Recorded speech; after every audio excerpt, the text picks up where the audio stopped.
আপনাদের গোলাপ গাছের গ্রোথ কি একেবারেই থেমে গেছে? গোলাপ গাছে কুঁড়ি আসছে না বা ফুল ফুটছে না, কিংবা এই যে আমার এই গোলাপ গাছটার মতো ডালগুলো ওপর দিক থেকে নিচ দিক পর্যন্ত শুকিয়ে যাচ্ছে, কিংবা পাতাগুলো এই রকম কালো বা হলুদ হয়ে ঝরে পড়ে যাচ্ছে? যদি এই ধরনের সমস্যা আপনাদের গোলাপ গাছে হচ্ছে তাহলে আজকের ভিডিওটির সাথে থাকুন। আজকে আমি আমার এই ভিডিওতে গোলাপ গাছের ট্রিটমেন্ট দেখাবো, এবং সেই ট্রিটমেন্ট কিন্তু অবশ্যই করতে হবে। আমরা যদি এই সময় সেই ট্রিটমেন্ট করতে না পারি, এইভাবেই যদি ফেলে রেখে দিই, তাহলে কিন্তু গাছগুলো কিছুদিনের মধ্যেই মারা যাবে। তাই এই অবস্থায় গোলাপ গাছের কি ট্রিটমেন্ট করতে হবে, গাছের মাটিতে কি খাবার প্রয়োগ করতে হবে, যে খাবার প্রয়োগ করলে বা যে ট্রিটমেন্ট করলে গাছগুলো কিন্তু খুব কম সময়ের মধ্যে ঝোপালো হয়ে যাবে, অর্থাৎ ব্যাসেল শুট বের হবে, প্রত্যেকটা ডালে অসংখ্য নতুন নতুন কচি কচি পাতা গজাবে, এছাড়াও কুঁড়ি আসবে এবং ফুল ফুটবে। তাই ভিডিওটা স্কিপ করে দেখবেন না, পুরোটা দেখবেন। ভালো লাগলে লাইক শেয়ার সাবস্ক্রাইব করে পাশে থাকার অনুরোধ রইল। নমস্কার বন্ধুরা, আমি সোনালি, আর আপনারা দেখছেন সোনালিস গার্ডেন।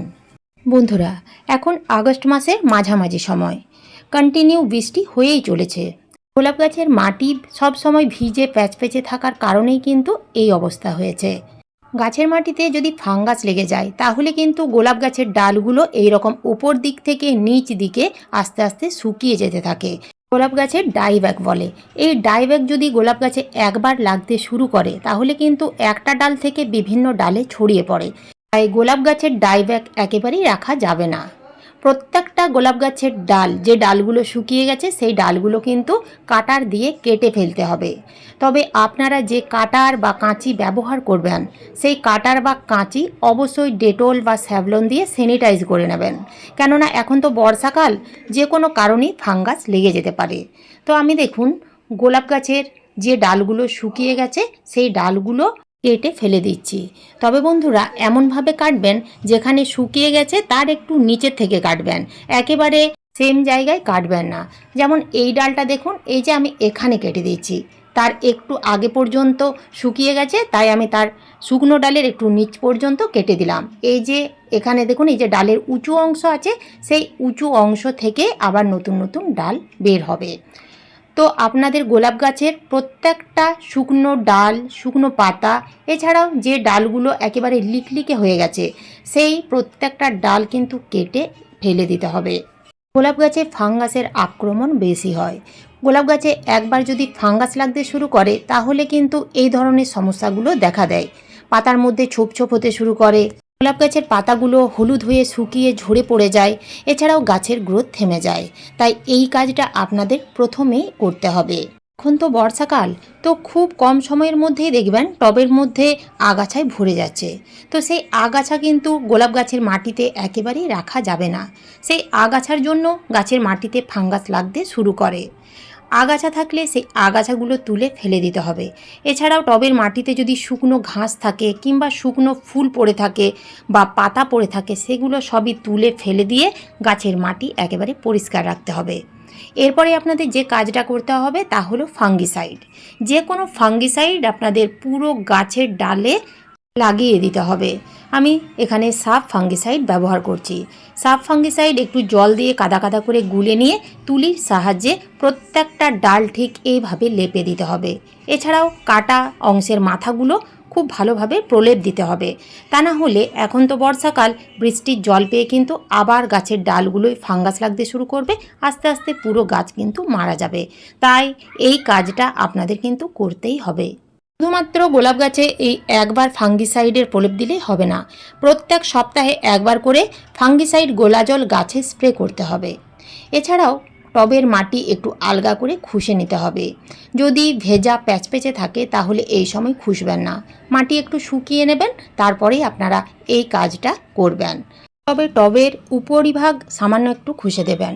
এই বর্ষাকালে ডিপভাবে মাটি খোসা একেবারে উচিত নয়, কারণ এতে শিকড়ের ক্ষতি হতে পারে। এবার জেনে নেওয়া যাক কিভাবে আমরা গোলাপ গাছের রুট ট্রিটমেন্ট করব এবং কি খাবার প্রয়োগ করব।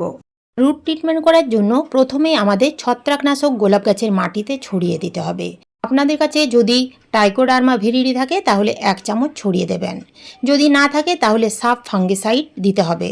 সেটাও যদি না থাকে, তাহলে আপনারা 1 চামচ হলুদ গুঁড়ো টবের চারিপাশে ঠিক এইভাবে ছড়িয়ে দেবেন।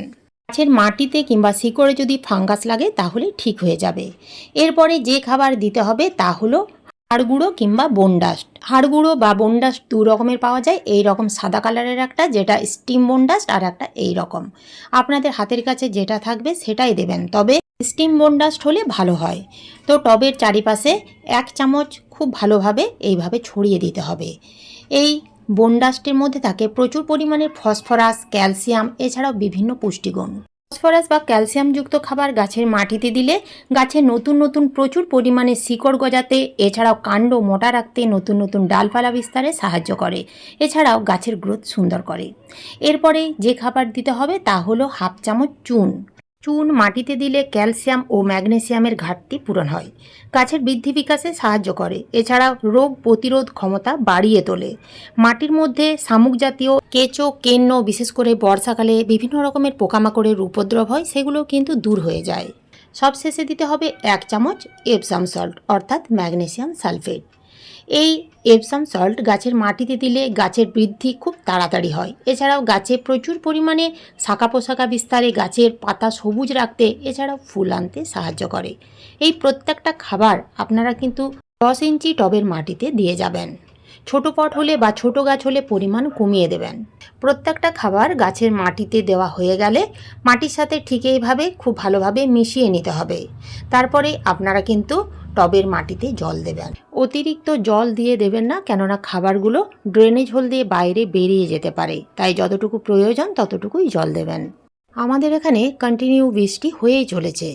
আপনাদের ওখানে যদি কন্টিনিউ বৃষ্টি হতেই থাকে তাহলে গাছগুলোকে কিন্তু দীর্ঘদিন ধরে বৃষ্টির জলে রাখবেন না। অতিরিক্ত বৃষ্টির জল পেয়ে গাছে ফাঙ্গাস লেগে আবার কিন্তু এই ডালগুলো ডাইব্যাক হতে শুরু করবে। তাই আপনারা এমন জায়গায় রাখুন যেখানে শেড আছে, বৃষ্টির জলও লাগবে না, অথচ যখন রোদ উঠবে গোলাপ গাছের মাটিতে এবং গাছে যেন খুব কম করে হলেও 2-3 ঘন্টা রোদ পায়, তাহলেই দেখবেন কিছুদিনের মধ্যেই গাছে নতুন নতুন ব্যাসাল শুট বের হবে। এছাড়াও সেই নতুন ডালে প্রচুর পরিমাণে পাতা গজাবে এবং কুঁড়ি আসবে, ফুল ফুটবে। যখনই দেখবেন নতুন নতুন কচি কচি ছোট ছোট পাতা ছাড়তে শুরু করেছে, তখন থেকে কিন্তু আপনাদের কীটনাশক স্প্রে করতে হবে, কেননা কচি পাতাতে পোকামাকড়ের আক্রমণ বেশি হয়। তাই 15 দিন অন্তর নিম অয়েল গাছে স্প্রে করতে পারেন, কিংবা বেকিং সোডা 1 লিটার জলে 1 চামচের 4 ভাগের 1 ভাগ দিয়ে ভালো করে ঝাঁকিয়ে পুরো গাছে স্প্রে করে দেবেন। তাহলেই দেখবেন গাছে পোকামাকড়, ফাঙ্গাস লাগবে না, গাছ হবে সুস্থ, সবুজ, সতেজ এবং রোগমুক্ত। আজ এই পর্যন্তই, ফিরে আসবো অন্য কোনো নতুন ভিডিও নিয়ে। ধন্যবাদ।